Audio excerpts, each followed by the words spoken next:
वो मेरे नज़रों के सब सामने हुआ था। मेरे खुद को भी बिलीव नहीं होता कि मैं कैसे उसमें से ज़िंदा बाहर निकला।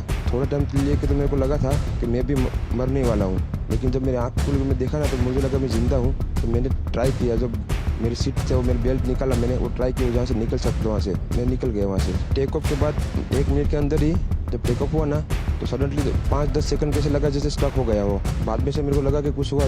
बाद में प्लेन में लाइट ऑन हो गई, ग्रीन और वाइट। बाद में वो पता नहीं वो प्लेन टेक ऑफ ज़्यादा करने के लिए वो रेस तो बोलते हैं क्या, रेस दिया होगा ऐसा कुछ, और सीधा स्पीड में ही घुस गया। तो जब जैसे मेरा डोर टूटा ना सब, तो मैंने देखा ना जब सब थोड़ा इधर पेस है, मैं ट्राई कर सकता हूँ निकलने के लिए। मैंने ट्राई किया निकलने के लिए, तो फिर मैं निकल गया उधर। अहमदाबाद से लंदन के लिए जो फ्लाइट जा रही थी, उस फ्लाइट में 242 लोग सवार थे और उनमें 2 पायलट थे और इसके अलावा 10 क्रू मेंबर थे और 230 जो आम लोग थे जिसमें विदेशी भी शामिल थे। विश्वास कुमार इस समय हमारे साथ हैं। आपको बता दें कि विश्वास कुमार इकलौते ऐसे शख्स हैं जो उस हादसे में जिंदा बचे, और ये एक तरीके से चमत्कार है क्योंकि ऐसे चमत्कार बहुत ही कम देखने को मिलते हैं। विश्वास, अगर हम जानना चाहें कि आप थोड़ा सा बता पाएं कि ये हादसा कैसे हुआ था, क्योंकि ये एक बड़ा चमत्कार है जिस तरीके से आप वहाँ से इकलौते ऐसे शख्स हैं जो जिंदा बचे। वो मेरे नज़रों के सब सामने हुआ था।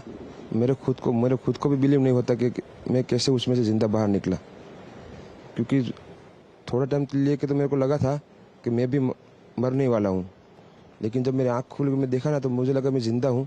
तो मैंने ट्राई किया, जब मेरी सीट से वो मेरी बेल्ट निकाला, मैंने वो ट्राई किया जहाँ से निकल सकता वहाँ से, तो मैं निकल गया वहाँ से। मेरे नज़रों के सामने एयर होस्टल और दूसरे आंटी अंकल सभी उसमें मिस हो गए थे सभी।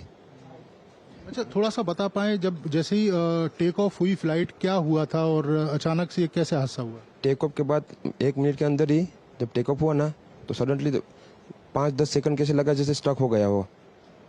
बाद में से मेरे को लगा कि कुछ हुआ। बाद में प्लेन में लाइट ऑन हो गई, ग्रीन और वाइट।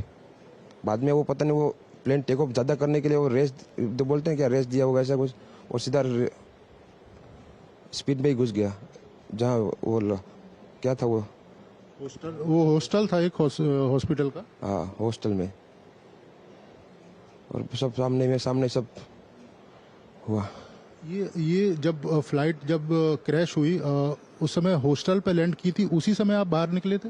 नहीं, क्योंकि आई थिंक मेरे को जब मैं जो साइड पे था ना, वो साइड हॉस्टल पे नहीं लैंड हुई थी। हॉस्टल के जो ग्राउंड फ्लोर है ना, जैसे नीचे, वहाँ लैंड हुई थी। तो मुझे दूसरे के बारे में मेरे को पता नहीं, लेकिन मैं जहाँ लैंड हुआ था ना वो नीचे की साइड थी। तो जब वहाँ थोड़ा पेस भी था प्लेन के जब बाहर, तो जब जैसे मेरा डोर टूटा ना सब, तो मैंने देखा ना जब सामने कि थोड़ा इधर पेस है, मैं ट्राई कर सकता हूँ निकलने के लिए। तो मैंने ट्राई किया निकलने के लिए, तो फिर मैं निकल गया उधर, क्योंकि अपोजिट साइड पे था ना वो बिल्डिंग का वो था ना दीवार, तो उधर से कोई शायद नहीं निकल सका होगा, क्योंकि उधर पूरा उधर ही क्रैश हुआ था। मैं जो जहाँ था वहाँ थोड़ा पेस था। फिर भी मेरे पता नहीं मैं कैसे बचा हूँ, क्योंकि मेरे नज़र के सामने ही सब 2 एयर होस्टल वो अंकल आंटी सब उधर ही सब।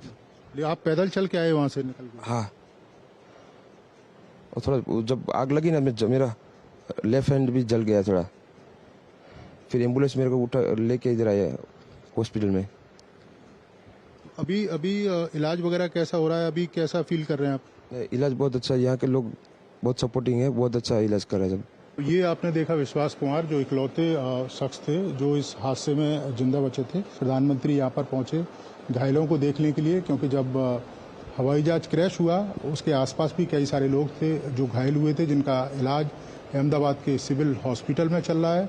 और प्रधानमंत्री ने दिशा निर्देश भी दिए हैं कि इनके इलाज में किसी तरह की कोई कोताही ना बरती जाए और बेहतर से बेहतर इनका इलाज किया जाए। कैमरामैन